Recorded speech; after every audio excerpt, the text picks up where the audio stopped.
Still single at 36? Guess some women just fail twice. My dad shouted across the graduation dinner while people laughed nervously around him. My sister covered her mouth to hide a smile, and the sound of silverware clinking against plates suddenly felt louder than the music in the restaurant. I stood there holding my niece's graduation gift while my father raised his wine glass again. Maybe next year we'll celebrate someone who actually succeeded. I turned toward the exit, humiliated, ready to disappear, when the restaurant doors opened and a gray-haired stranger walked straight toward me carrying a sealed brown file with my name on it. My name is Vanessa Carter, and I'm 36 years old. At the time, I worked as a high school counselor at a public school outside Columbus, Ohio. Most of my students came from broken homes, angry homes, or homes where nobody listened to them. Funny enough, helping those kids survive emotional pain became easier than surviving my own family. I wasn't always divorced. I married young because I thought love meant loyalty. I spent 11 years trying to keep a marriage alive while my husband slowly stopped seeing me as a partner. He ignored me for months at a time, forgot birthdays, dismissed my opinions, and treated my emotions like an inconvenience. When the marriage ended, there was no cheating scandal or dramatic affair. Just years of loneliness finally collapsing under their own weight. But to my family, divorce was shameful. Especially for me. My younger sister Rebecca had married a successful dentist who bought her expensive vacations, designer handbags, and a giant house with white marble floors. Every holiday became a comparison between us. Rebecca walked in wearing diamonds while I brought homemade desserts and wore discount store dresses. I secretly repaired myself. You could have had a life like that too, my mother once told me while washing dishes. If you tried harder. After the divorce, I moved into a tiny apartment above a bakery downtown. Every morning the smell of fresh bread drifted through the floorboards before sunrise. I learned how to survive quietly. I paid my bills. I worked long hours. I cried less each month. Still, my family treated me like a warning sign. Like failure could spread through blood. I wasn't rich or glamorous, but I had something they didn't expect. I knew how to endure pain without becoming cruel. If your family ever made you feel smaller because your life didn't look perfect, you're not alone. A lot of people smile in public while carrying private heartbreak nobody talks about. So if you've ever been underestimated after a breakup, financial struggle, or personal failure, subscribe and stay with me. Share your story too, because quiet people usually carry strength others never notice. And click hype if you believe comeback stories matter. The graduation dinner happened 3 weeks after my niece Olivia finished high school. Rebecca reserved a private room at a crowded Italian restaurant downtown. Teachers, cousins, neighbors, and old family friends packed the room so tightly that servers kept bumping into chairs while carrying plates of pasta. I brought Olivia a handmade scrapbook filled with photos from her childhood, ticket stubs from school plays, old birthday pictures, notes from family vacations. I spent weeks making it. Olivia smiled when she opened it. "Aunt Vanessa, this is beautiful." Before I could answer, Rebecca laughed loudly from across the table. Couldn't afford a real gift? Several people looked down at their plates immediately. I forced a smile. "It's personal." Rebecca shrugged. "Sure." Dad had already finished 2 glasses of wine by then. His face was red, and every sentence grew louder than the last. "You know," he announced, leaning back in his chair, "Olivia's smart enough not to end up divorced in some tiny apartment." A few uncomfortable chuckles spread around the room. My cousin Daniel tried changing the subject. "So Olivia, what college are you leaning toward?" Dad ignored him. "Some women lose husbands because they don't know how to keep a man happy." I froze. Even now, I remember the smell of garlic bread and wine mixing in the heavy air, while everyone avoided looking at me. Then the worst part happened. My ex-husband Ethan walked into the restaurant holding hands with one of Rebecca's friends. Apparently they had been invited after all. Nobody warned me. Rebecca stood up smiling. "Look who made it." I grabbed my purse immediately. Olivia whispered, "Aunt Vanessa, wait." But I couldn't breathe in that room anymore. As I turned toward the exit, Dad grabbed my wrist. "Running away again?" he asked loudly. That's always been your talent. Then the restaurant doors opened.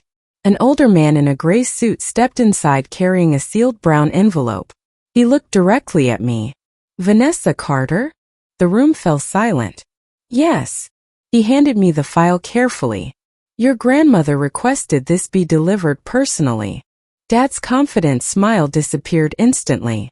I took the envelope home and opened it at my kitchen table around midnight.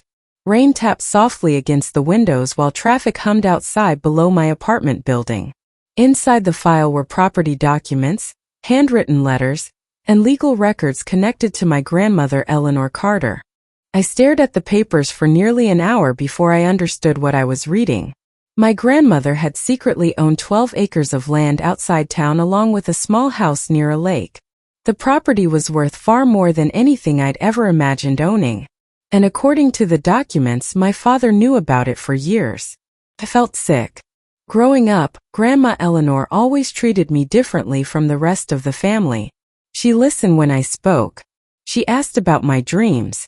She once told me, "Your kindness is your strength, Vanessa. Don't let bitter people convince you otherwise." After she died, Dad handled all the inheritance discussions himself. He claimed there was nothing valuable left. Apparently that was a lie. The next morning Rebecca called me sounding strangely cheerful. "So," she said casually, "what exactly was in that envelope?" I stayed quiet. "Oh, come on," she laughed. "We're family." Family. Interesting word. That week, relatives who barely spoke to me suddenly started texting, inviting me to dinners, asking how I was doing, pretending concern. Then I heard another rumor. Dad had been telling people I was emotionally unstable after the divorce and probably misunderstood the legal paperwork. "She's confused," he told relatives. "You know how sensitive Vanessa gets." That one hurt more than I expected. Not because strangers believed him, because part of me still wanted my father to respect me. Days later I discovered something worse. The attorney named in the file admitted my father had pressured him years earlier to keep certain inheritance documents buried permanently. I sat in silence after hearing that. Then I laughed softly. Not because it was funny, because suddenly my entire life made sense. The insults, the comparisons, the constant reminders that I was weak. My father needed me to stay small because small people don't ask dangerous questions. Family dinners became unbearable after that. Rebecca hugged me too tightly. My mother offered fake sympathy. Dad kept repeating, "We just want what's best for you." No, they wanted control. And for the first time in my life, I stopped apologizing during conversations. "What are you planning to do with the property?" Rebecca asked one afternoon. "That's none of your business," I answered calmly. She blinked in shock. Good. What they didn't know was that I'd been quietly preparing for this moment for years. After my divorce, my therapist suggested documenting emotionally abusive interactions because I constantly doubted my own memory. So whenever family gatherings turned cruel, I sometimes recorded conversations privately on my phone. First, I felt guilty doing it. Later, I realized those recordings protected my sanity. Inside the sealed file were also handwritten letters from Grandma Eleanor describing suspicious financial behavior connected to my father. Missing signatures, altered transfers, property records that didn't match public filings. I spread everything across my kitchen table night after night. Voice recordings, bank documents, old legal papers, dates, signatures. I had a plan they never saw coming. Meanwhile, my family kept treating me like the weak daughter desperate for approval. Dad still mocked my apartment. Rebecca still talked down to me. But they had no idea I was organizing evidence quietly while they underestimated me one final time. The stranger from the restaurant had also included the contact information of a respected local attorney named Eleanor Brooks. She was retired but agreed to meet me anyway. Her office smelled like old books and coffee. After reviewing the documents, she looked at me carefully and said, "Your father never expected you to fight back." I swallowed hard. "I don't want revenge." "Good," she replied, "because this isn't revenge. It's truth." Then she warned me, If this becomes public, your family's reputation in town could collapse. I looked down at the recordings in my hands. For years I stayed silent to protect people who humiliated me openly. Silence never saved me. It only protected them. Eleanor Brooks became the ally I never expected. She had worked as my grandparents' lawyer decades earlier before retiring after repeated disagreements with my father over financial decisions. The man always wanted control, she told me one afternoon while reviewing paperwork. Your grandmother saw it too late. She taught me how manipulation works inside families, how shame keeps victims obedient, how kindness often gets mistaken for weakness. Most importantly, she told me to stop apologizing for existing. Together we organized everything carefully. The altered property transfers, the hidden records, the voice recordings where Dad mocked me for being too weak to handle money. Meanwhile, my family became strangely confident again. Rebecca started inviting me over constantly. Mom called pretending to worry about my stress. Then Dad announced a big Sunday dinner so we could settle this family misunderstanding. I knew exactly what that meant. They wanted control back.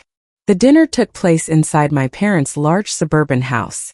The same house where I spent years feeling unwanted. Relatives filled the dining room whispering nervously, while plates clattered softly against the table. I carried copies of every document inside my purse. Nobody noticed. Dad greeted me with a fake smile. Glad you finally came to your senses. I almost laughed. This wasn't reconciliation.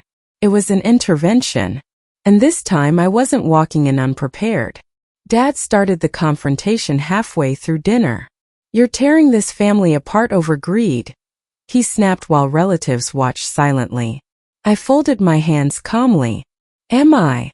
Yes, Rebecca added quickly. You're making everyone uncomfortable. Then the front door opened. Eleanor Brooks walked inside carrying a leather folder. The entire room froze. Dad's face drained of color immediately. What is she doing here?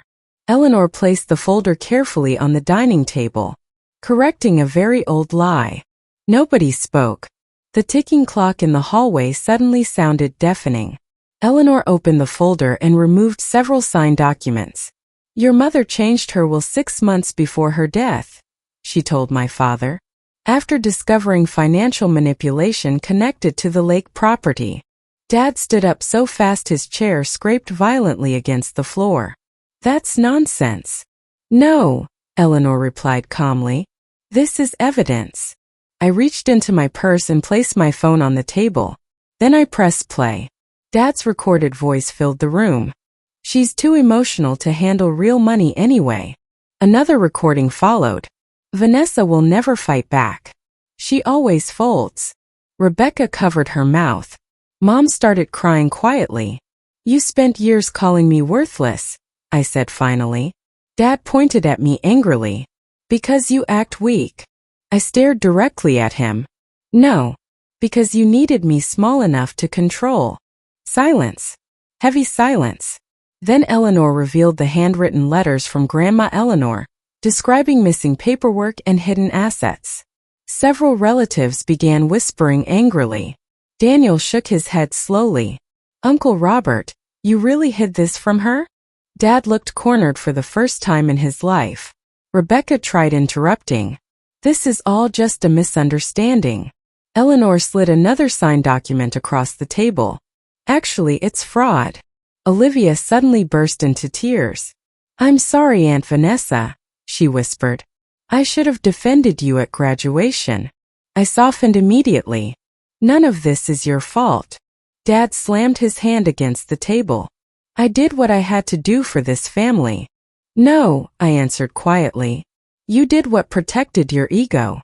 Then finally, after years of insults and humiliation, my father admitted the truth. I never thought you'd stand up for yourself. There it was. The real reason. Not disappointment. Not concern. Control. I didn't scream. I didn't insult him back. I didn't need to. I simply looked him in the eyes and said, You confused my kindness for weakness. Then I stood up slowly. I'll be claiming exactly what Grandma intended for me. And after tonight, I'm done begging this family to love me correctly. Nobody stopped me. Nobody could. The room sat in stunned silence while decades of manipulation collapsed around them. 3 months later, I moved into the small lake house my grandmother left behind. The porch needed repairs, the kitchen cabinets creaked, and wildflowers had overtaken most of the backyard. I loved it immediately. Every morning I drank coffee beside the water before driving to work at the school. For the first time in years, I felt peaceful instead of exhausted. Some relatives reached out sincerely afterward. Daniel apologized for staying quiet all those years. Olivia visited often during college breaks. Others disappeared completely. Dad called repeatedly for months. I never answered. Not because I hated him, because I finally understood something important. Some people only value you when you stay wounded enough to control. Healing threatens them. Walking away threatens them even more. And honestly, leaving that version of my life behind became the bravest thing I've ever done. The moment I stopped begging to be loved by them was the moment I finally loved myself. Have you ever been humiliated by your own family after divorce, failure, or heartbreak? If you have, I want you to know that somebody else understands that pain too. Share your story in the comments because your voice matters here. Subscribe if you're rebuilding your life after being underestimated by people who should have supported you. Failure does not define your worth. And click hype to help this story reach others who need it. Did this story hit home for you? Then like this video and tell me your thoughts below. I always read the comments, and I know there are so many people quietly carrying family pain they never talk about. Your support helps stories like this reach people who feel alone. Click hype to help this story find others who felt the same way. Your support truly makes a difference.